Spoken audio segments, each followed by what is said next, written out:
Guys, it's Nurse Jane, Nurse in the Truth. I hope everyone is having a great day.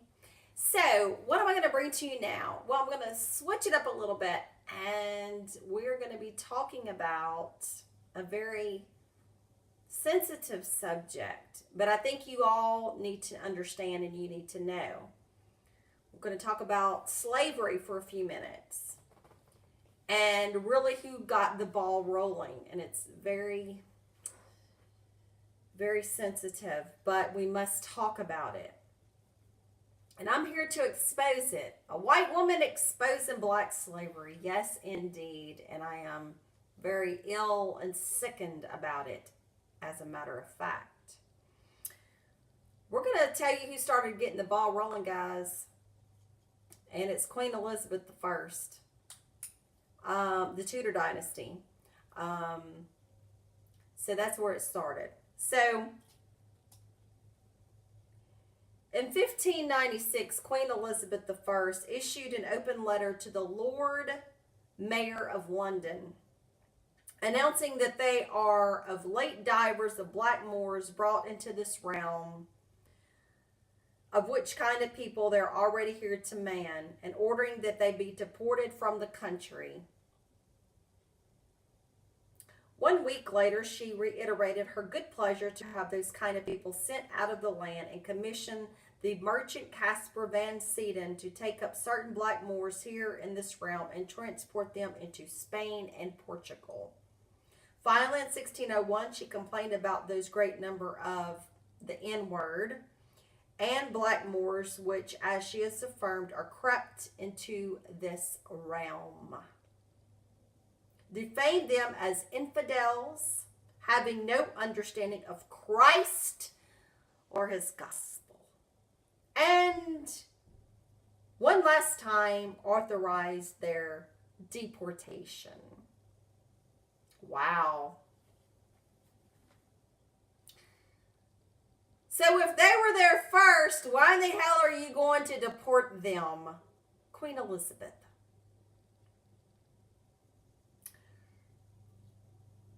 So England, of course, they say, was no stranger to strangers, nor to discriminate against them.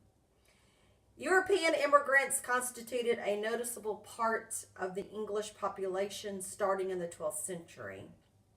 Elizabeth herself repeatedly authorized the expulsion of immigrants. So wait a minute. My ancestry is da-da-da-da-da-da-da, so why don't you deport me back to England?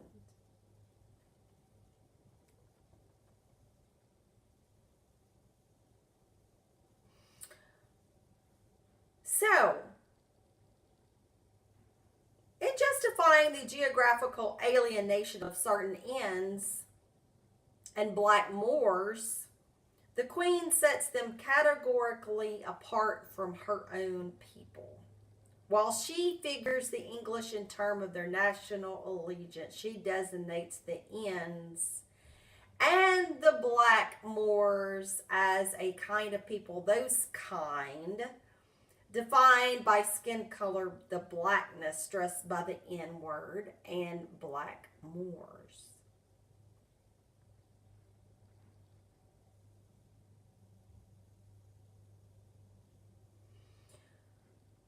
So, these documents have become pivotal to critical assessments of the material and ideological place of blacks within England, as well as early construction of racism and race within English literature of the period. Critics have read Elizabeth I's letters, the visible signature of the imperial metropolis's nervous writing out of its marginalized other, and have taken the writing out of blacks as the writing in of a derogatory association of blackness and race.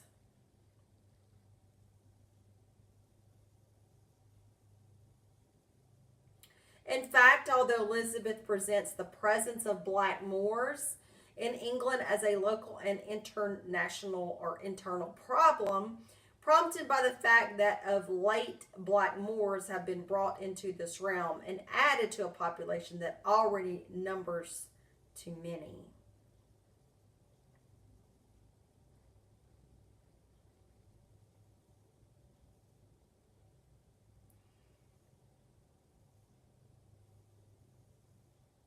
So,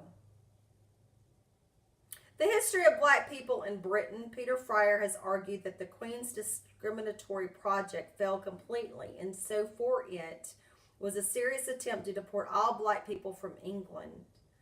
To be sure, Elizabeth's efforts extended only across the short period between 1596 and 1601 and did little to diminish the size of the population. Blacks remained in England throughout the Renaissance, and by the middle of the 18th century, comprised somewhere between 1 and 3% of the London populace.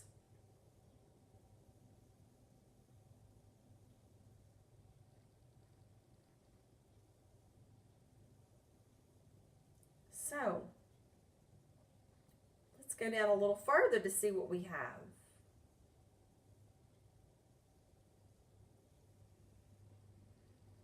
In 1564, Queen Elizabeth started the British slave trade. Okay, I'm going to get wound the hell up on this. To my black brothers and sisters on my channel, I am talking about your ancestors that can go back all the way to 10 generations.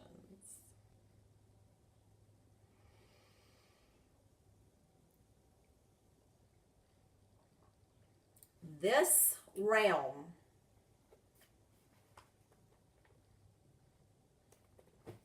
gave you this book.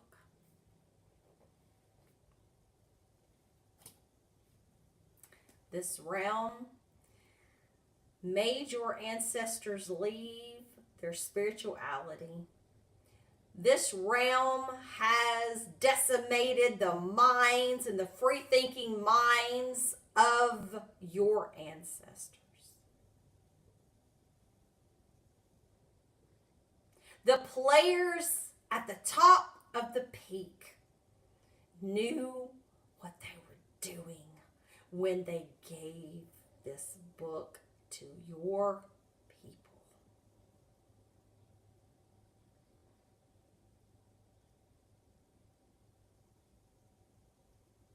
In 1564, Queen Elizabeth started the British slave trade in the ill appropriately named the Good Ship Jesus. And the moral foundations of the church were shaken. Think about this for just one moment. Your ancestors in England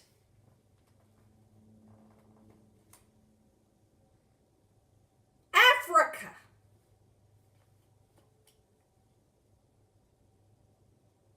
the British slave trade. They're over there doing what they have done for millions of years. And the people there now, whether it be Ethiopia, Sudan, Nubia, the Congos, Ghana, wherever, they never heard of this. They were there living with nature and not bothering anybody. Maybe they were getting, problems with their own kind, or maybe another country there by them. I don't know. But what I'm saying is they didn't know this. They had been there for millions of years. And you're going to write this and then put your black ancestors on a boat called Jesus, and you sit in the churches today knowing that they put your ancestors in a ship called Jesus, and you are going to continue to go to the church. I am not in the church. I am not in Christianity. I study and I go to this. How can you and we and the world stand by this corruptness?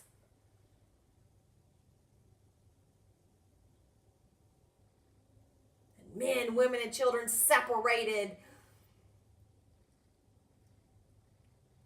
And you're going to a slave auction. And the first thing they want to do is give you this when you get off the ship.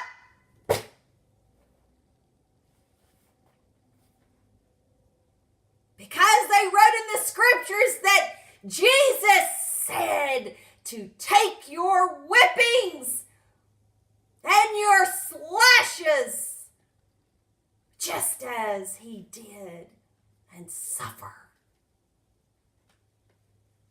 just as he did, and obey your masters.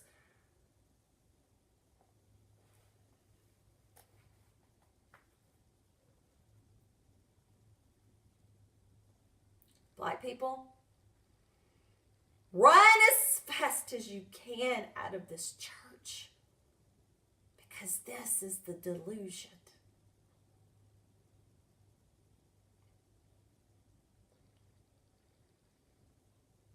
Initially, the church had just admitted to owning slaves and plantations, but subsequently the public found out the church effectively gave their blessing on the destruction of tens of millions of Africans by declaring Africans had no soul.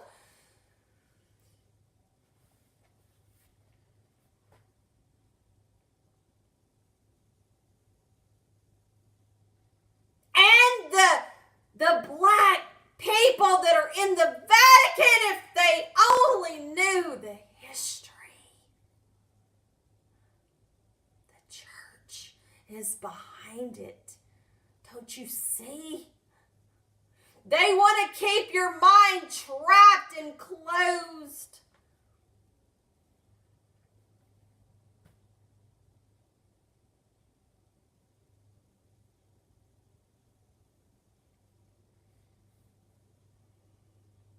Said that you had no soul.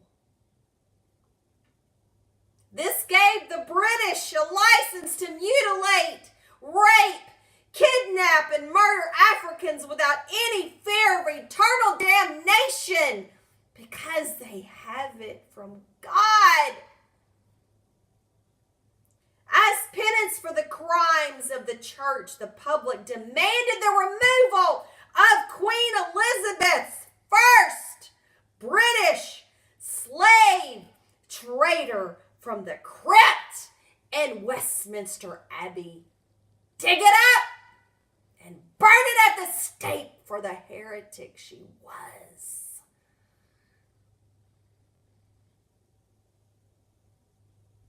It's called digging up the bones.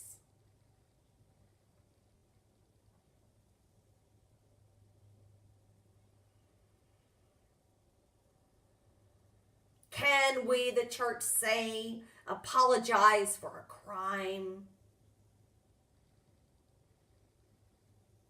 and get Elizabeth out? She is rotting the foundations of the church.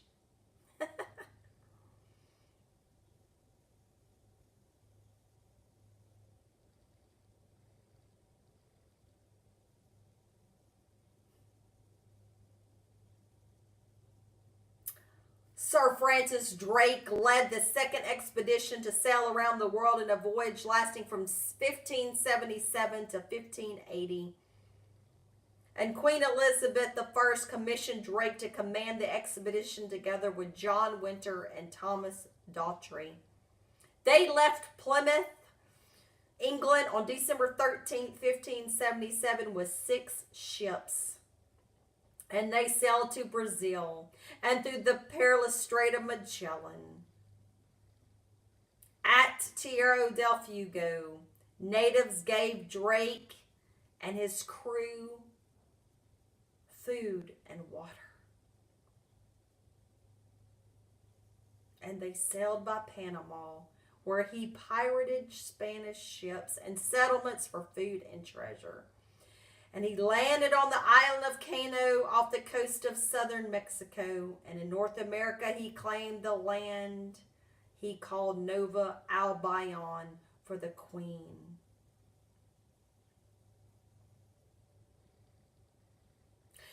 Drake was also involved in the slave trade and a fierce warrior and privateer. And Drake and John Hawkins were on a slave trading ship to the West Indies that ended with an attack by the Spanish fleet at San Juan de Elna.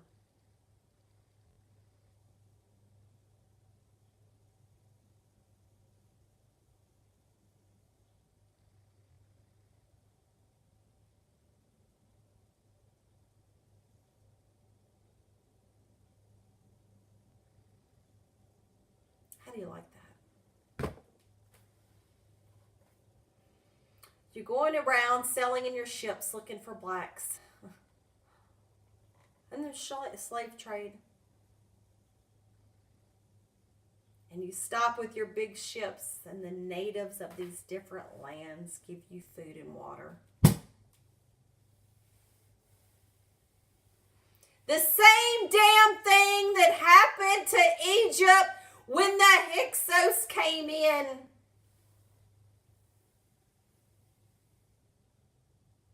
Snakes.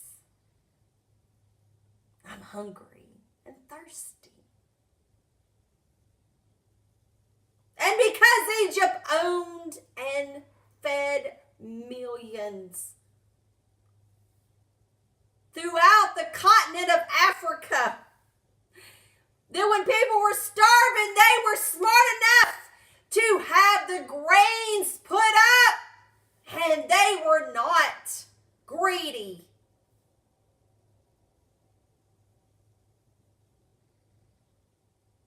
And they gave.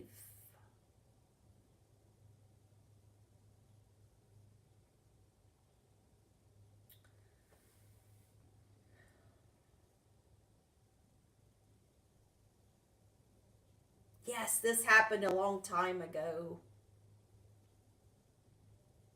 But what you have to understand, truth seekers, is we've got to go way down deep and expose a lot of things.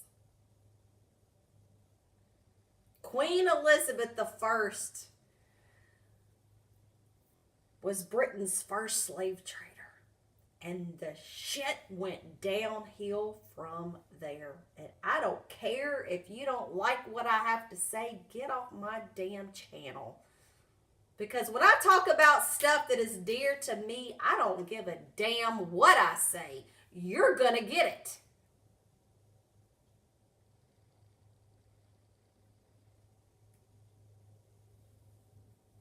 So, the church behind it. And it doesn't matter if she was a Protestant at that time. The church, the Catholic Church, the Vatican was doing what it was doing.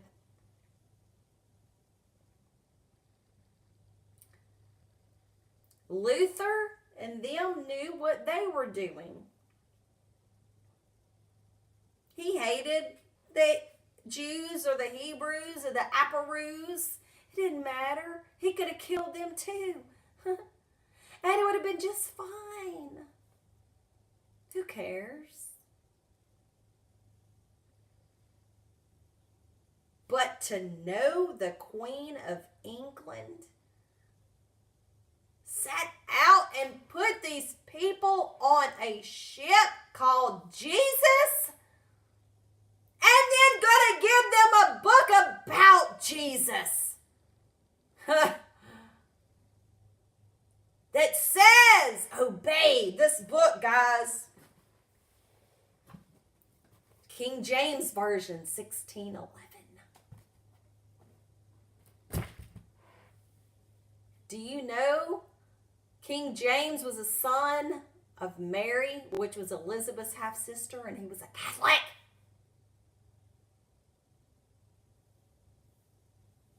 So what you have is a Catholic doctrine. And they were right in it. Get out of the church, black people, now, and run for your freaking lives, because they've got you where they want you.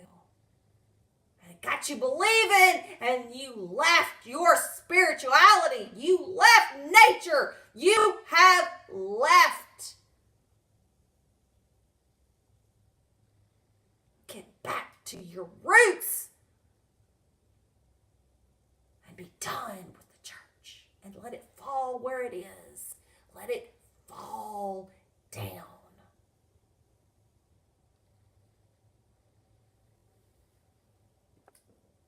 Till next time, guys, I think I've got to take a break. Get some ice cold water because Nurse J is hot tonight.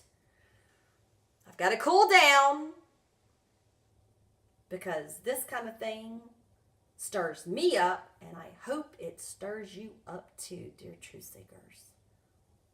Go looking and never give up, because we are the cry in the wilderness. Hotep and Ashe and Goddess Bastet, God Thoth, God Anubis, God Sekhmet, and I don't care if you don't like the gods, because there is more than one, friends. Hotep.